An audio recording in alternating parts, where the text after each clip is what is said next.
Hi, grade eights. It's Mrs. Pezlowski. Today is Tuesday, March 24th. I hope you had a good day yesterday. Today we're going to focus on the wheel and axle calculations. So it's fairly short, shouldn't be too long. Just a couple of reminders. I'm going to be opening drop boxes for everything now on day 12.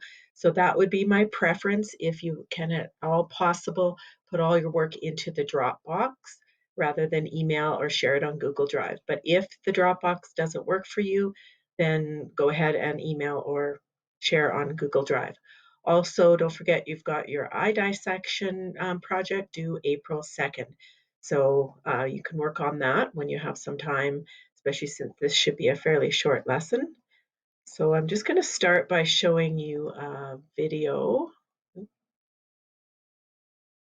Um, Here it is on the wheel and axle.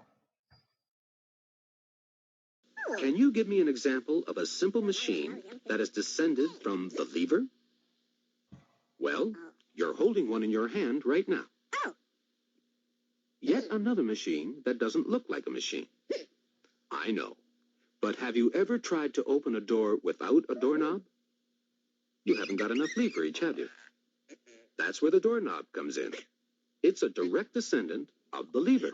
Like this, or this, or this. They're all children of the lever. How come? Well, a long time ago, some very wise men were looking at a lever one day, when they suddenly thought how nice it would be if the extra force the lever gives you to move something from here to here, say 4 times the force, because one lever arm is 4 times the length of the other, they wondered if this extra force could be extended through 360 degrees. In other words, they wondered if they could make a circular lever, a lever that would go all the way round. And while they were at it, they made up a new name, an axle. With its center where the point of the fulcrum used to be, and the short arm of the lever now running from this center to the outside of the axle, and the long arm running from the center of the axle in the opposite direction.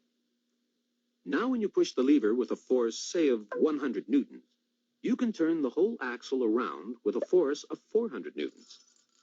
And that's how you're able to open doors and steer cars and ships and pull up anchors with such ease, thanks to the ancient wise men and their circular lever. Yes, congratulations. You've just reinvented the wheel.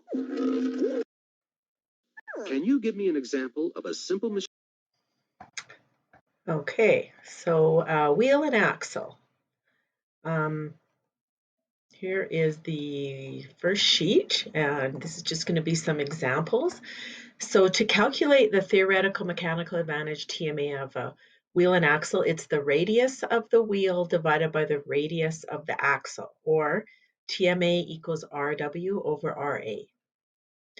So for example, we have a wheel and axle where the wheel has a 35 centimeter radius and the axle 7 centimeters. So we write out the equation. TMA is RW over RA.